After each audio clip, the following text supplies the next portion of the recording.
अस्सलाम वालेकुम। कभी सोचा है कि हमारी इस दुनिया के साथ साथ एक और दुनिया भी हो सकती है, एक ऐसी दुनिया जो हमें नजर नहीं आती?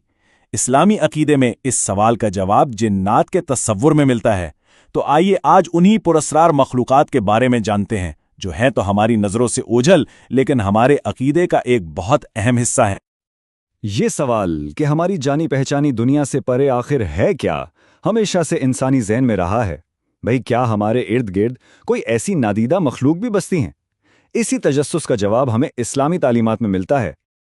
और वो जवाब ये है कि कुरान और हदीस हमें बताते हैं कि हाँ, इंसानों के अलावा भी अल्लाह ताला की एक और ज़हीन मखलूक मौजूद है, और वो हैं जिन्नात।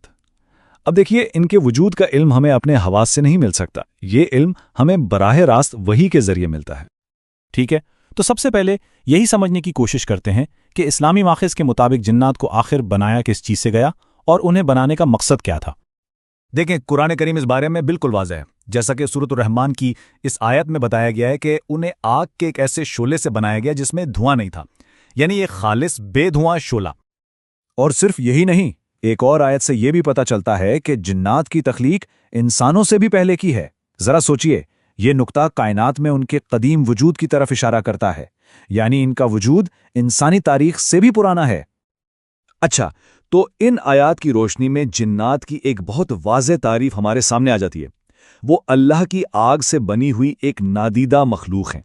लेकिन यहां सबसे अहम बात यह है कि वो बिल्कुल हमारी ही तरह इरादा और इख्तियार रखते हैं, यानी वो अपने आमाल के खुद जिम्मेदार हैं।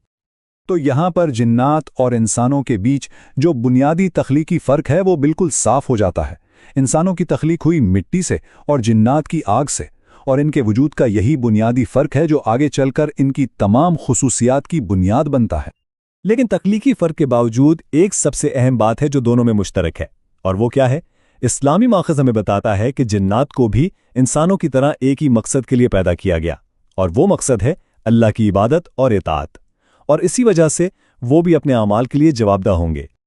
तो अब हमने इनकी तख्लीक के बारे में तो जान लिया, लेकिन सवाल ये पैदा होता है कि क्या सभी जिन्नात एक जैसे होते हैं, और ये नादीदा मखलूक आखिर रहती कहाँ है? चलें अगले हिस्से में इसी को देखते हैं। यहां एक बहुत दिलचस्प बात सामने आती है। जिन्नात की दुनिया कोई एक जैसी यकसां दुनिया नहीं है, बल्कि बिल्कुल इंसानी मुआशरों की तरह ये भी बहुत मुतनव्वे हैं। मतलब इनमें भी अच्छे और बुरे हैं, मोमिन और काफिर हैं, और उनके भी अपने अपने मुख्तलिफ कबाइल और ग्रोह हैं। तो फिर सवाल ये है कि अगर ये हमारे इर्द गिर्द मौजूद हैं, तो आम तौर पर इनके ठिकाने या रहने की जगहें कौन सी होती हैं? इस्लामी रिवायात के मुताबिक जिन्नात आम तौर पर ऐसी जगहों पर रहते हैं जो इंसानों से दूर, वीरान या नापाक हों, जैसा कि इस फहरिस्त में देखा जा सकता है। सहरा और वीरान इलाके, पुराने खंडरात, कब्रिस्तान, और हाँ, हत्ता के बाजार, गुस्ल खाने और नापाक जगहें भी इनके मस्कन हो सकते हैं। ठीक है, अब आगे बढ़ते हैं और जिन्नात की उन मखसूस खुसूसियात पर नज़र डालते हैं जो इस्लामी माखिज़ में बयान की गई हैं, ताकि हम उनकी फितरत को बेहतर तौर पर समझ सकें। तो माखिज़ में उनकी फितरत को समझाने के लिए 10 अहम खुसूसियात बताई गई हैं। इन 10 नुकात से हमें उनकी सलाहियतों और उनकी हुदूद, यानी दोनों चीज़ों का अंदाज़ा हो जाएगा। आइए पहले 5 निकात देखते हैं। सबसे पहले, बिल्कुल हमारी तरह वो अच्छाई और बुराई में से किसी एक को चुनने की आज़ादी रखते हैं। दूसरा, वो आम तौर पर हमें अपनी असली शक्ल में नज़र नहीं आते।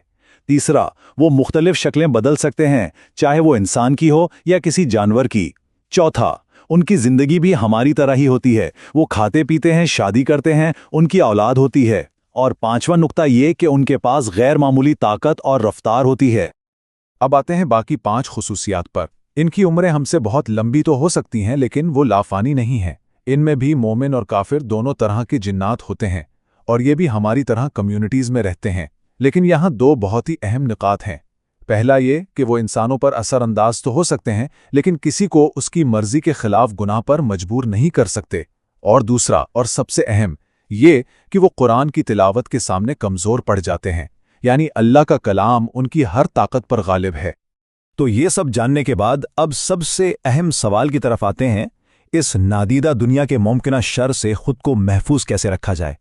अच्छी बात यह है कि इस्लामी माखज़ में इसके लिए बहुत वाज़ेह रहनुमाई दी गई है। तो चलें اب ذرا نظریاتی باتوں سے ہٹ کر عملی زندگی کی طرف آتے ہیں اور ان احتیاطی تدابیر کو دیکھتے ہیں جو ہمیں سکھائی گئی ہیں۔ یہاں پر 4 بنیادی اقدامات بتائے گئے ہیں جو ان حفاظتی تدابیر کا خلاصہ ہے۔ پہلا، باقاعدگی سے اعوذ باللہ من الشیطان الرجیم کہہ کر اللہ کی پناہ مانگنا۔ دوسرا، قرآن کی کچھ خاص آیات کی تلاوت کرنا جیسے سورۃ البقرہ اور آیت الکرسی۔ تیسرا، ہر کام سے پہلے جیسے کھانے پینے یا گھر میں داخل ہونے سے پہلے بسم اللہ کہنا، یہ ایک طرح کی روحانی ڈھال کا کام کرتا ہے۔ اور چوتھا، اپنے آپ کو اور اپنے گھر کو صاف ستھرا رکھنا۔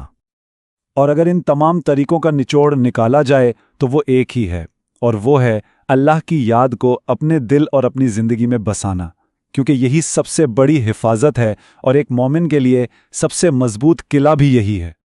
اور آخر میں ایک سوال سوچنے کے لیے چھوڑ جاتے ہیں کہ اس غیبی دنیا کے وجود کا علم ہماری اپنی دنیا کو دیکھنے کے انداز کو، ہمارے اعمال کو اور ہمارے عقیدے کو کس طرح بدل سکتا ہے۔ یہ ایک گہری سوچ ہے جو یقینی طور پر ایمان کو ایک نئی جہت دیتی ہے۔